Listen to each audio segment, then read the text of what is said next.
Assalamualaikum warahmatullahi wabarakatuh. Perkenalkan, nama saya Komaria, NIM 20060200021 dari kelas 2A, Prodi Akuntansi, Fakultas Ekonomi dan Bisnis, Universitas Islam Syekh Yusuf, Tangerang.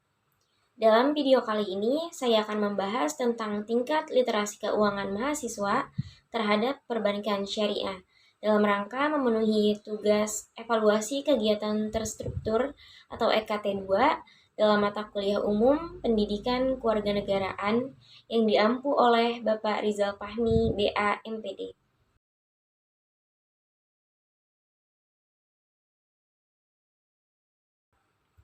Seiring berjalannya waktu, kebutuhan manusia semakin tidak terbatas.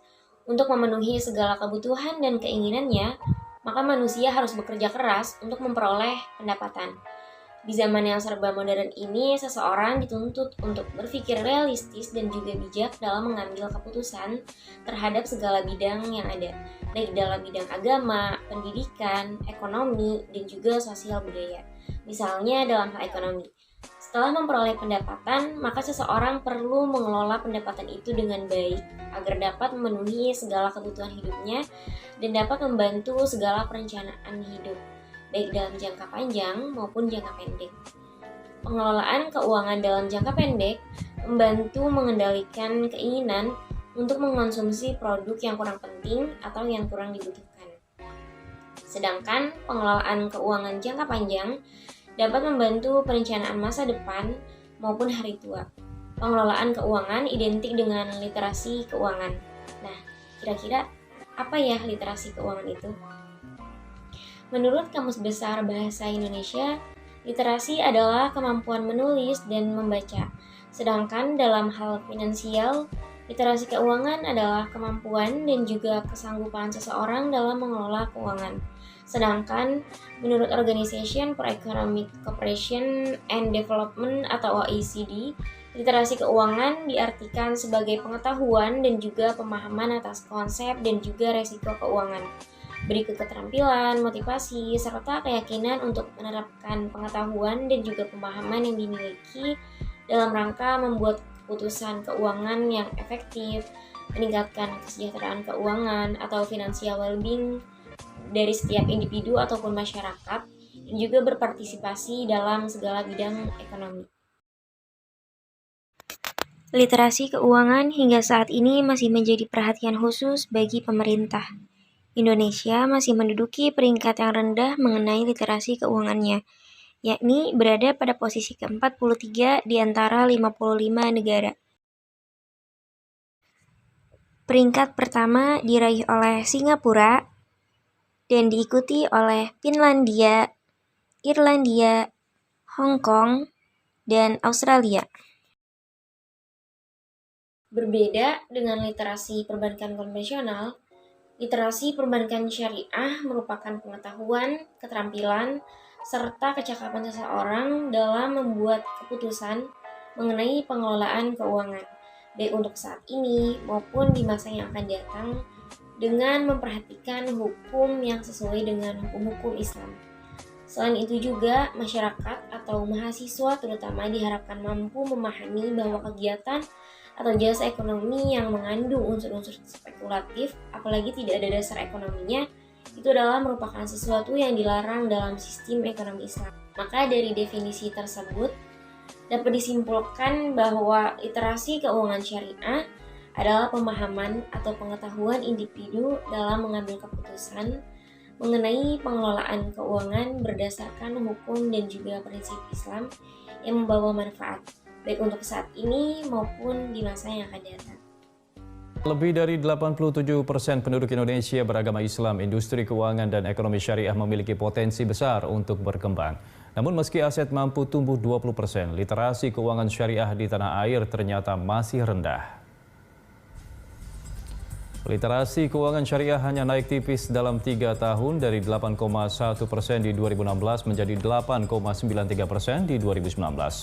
Ini jauh di bawah literasi keuangan konvensional yang naiknya cukup signifikan dari 29,5% menjadi 37,72%. Pasar modal syariah mencatatkan nilai aset dan pangsa pasar terbesar dibanding sektor syariah lainnya. Asetnya mencapai 985,96 triliun per Juli 2020 dengan pangsa pasar 17,8%. Perbankan syariah mencatatkan nilai aset 542,83 triliun dengan pangsa pasar 6,1% dan industri keuangan non-bank syariah beraset 110,29 triliun dengan pangsa pasar 4,39%. Ini membuat total aset keuangan syariah tanpa termasuk saham syariah 1.639,08 triliun dengan pangsa pasar 9,68%.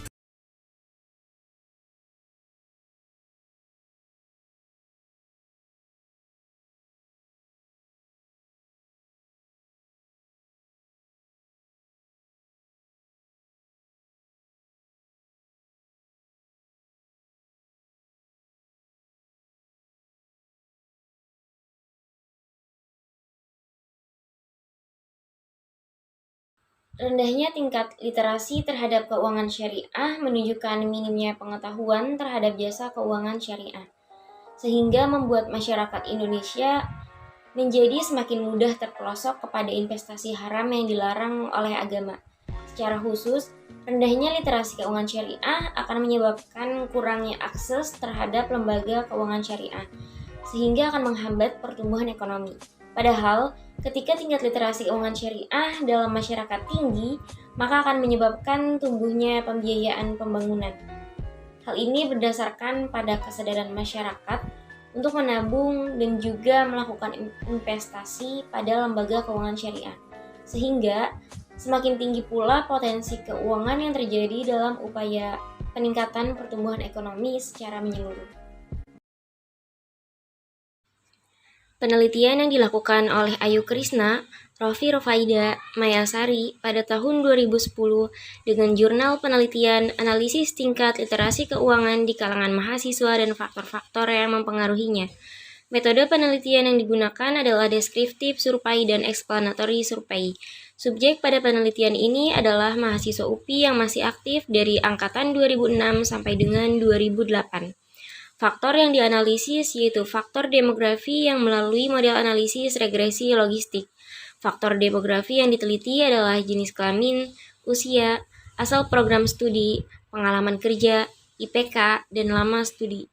Hasil pengukuran skor rata-rata literasi finansial mahasiswa UPI sebesar 63% yang menunjukkan bahwa tingkat literasi finansial mahasiswa masih jauh dari optimum, bahkan mendekati kategori rendah sehingga harus ditingkatkan lagi, terutama yang berkaitan dengan pengetahuan investasi, kredit, dan juga asuransi. Mahasiswa merupakan agent of change.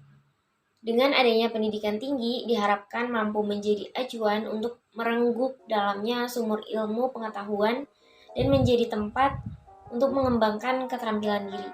Mahasiswa kerap kali diharapkan peranannya, baik dalam bidang politik, sosial, ekonomi, budaya, dan juga pendidikan, untuk dapat membuat perubahan ke arah yang lebih baik lagi dan bisa bersaing dengan negara-negara lain. Banyak faktor yang menyebabkan mahasiswa kurang memahami pengelolaan keuangan yang dilakukan berdasarkan prinsip yang sesuai dengan ajaran ekonomi Islam. Salah satunya yaitu kurang adanya dukungan finansial baik pendidikan formal maupun pendidikan non-formal. Pendidikan formal bisa didapatkan melalui instansi pendidikan baik sekolah ataupun universitas. Sedangkan pendidikan non-formal ditentukan oleh peran orang tua dalam memberikan contoh dan juga memberikan praktik mengenai pengelolaan keuangan yang baik. Karena keluarga adalah pendidikan pertama untuk seorang anak. Literasi keuangan syariah memberikan beberapa manfaat, yakni sebagai berikut. Yang pertama, yaitu dengan adanya tingkat literasi yang tinggi, maka seseorang akan semakin mampu memilih dan memanfaatkan produk jasa keuangan syariah yang sesuai dengan kebutuhan masing-masing pribadi. Yang kedua, semakin banyak yang menggunakan produk dan jasa perbankan syariah, maka akan semakin besar pula peluang kemajuan ekonomi. Karena sistem keuangan terbebas dari segala unsur-unsur yang merugikan seperti bunga atau riba, spekulasi, dan juga penipuan. Yang ketiga, seseorang akan mampu melakukan perencanaan keuangan yang sesuai dengan hukum Islam, sehingga akan membuat perencanaan keuangan semakin lebih baik. Yang keempat, seseorang akan terhindar dari berbagai jenis transaksi keuangan yang tidak jelas atau yang dapat menimbulkan potensi penipuan. Yang kelima, seseorang akan memahami manfaat dan juga resiko keuangan dari produk perbankan syariah. Terdapat beberapa faktor yang dapat mempengaruhi literasi keuangan individu. Faktor pembeda inilah yang akan membedakan tingkat pendapatan aset, baik dalam jangka panjang maupun dalam jangka pendek. Ansong dan Jenser pada tahun 2012 menemukan bahwa literasi keuangan dipengaruhi oleh beberapa faktor. Yang pertama yaitu usia, yang kedua pengalaman bekerja, yang ketiga pendidikan ibu, dan yang keempat jurusan. Literasi keuangan merupakan hal pokok dalam pembangunan jangka panjang ekonomi sebuah negara. Sebuah penelitian di Malaysia menyatakan bahwa literasi keuangan merupakan faktor yang menentukan seseorang untuk menabung di sebuah lembaga formal. Pendidikan dasar akan literasi keuangan maka harus ditingkatkan kepada kelompok rumah tangga dan juga kepada mahasiswa. Pada penelitian yang dilakukan oleh Irin Yudayanti pada tahun 2012, selain pendidikan pengelolaan keuangan keluarga yang berpengaruh positif signifikan terhadap literasi keuangan aspek sikap, dan juga terdapat faktor lain yakni pembelajaran di perguruan tinggi yang berpengaruh langsung positif signifikan terhadap literasi keuangan aspek kognitif. Nah, dari berbagai pernyataan tersebut dipastikan bahwa literasi keuangan mempunyai pengaruh yang kompatibel terhadap pengelolaan keuangan seseorang. Perkembangan dunia sangatlah signifikan, di mana produk keuangan baru semakin banyak, sehingga menuntut orang untuk memahaminya apabila hendak mau memanfaatkannya. Selain itu juga, semakin banyak lahir akademisi baru, atau pakar-pakar dan juga ahli-ahli keuangan untuk mendorong masyarakat supaya meningkatkan pengetahuan keuangan guna membantu ketika hendak mengambil keputusan keuangan. Nah, terkait penjelasan sebelumnya, maka literasi keuangan semakin menjadi hal yang sangat signifikan diperlukan. Karena dalam literasi keuangan, tersedia berbagai macam cara serta pengetahuan untuk menjadikan seseorang cerdas dalam mengelola keuangannya. Sekian video dari saya mengenai penjelasan tingkat literasi keuangan mahasiswa terhadap perbankan syariah. Kurang lebihnya mohon maaf.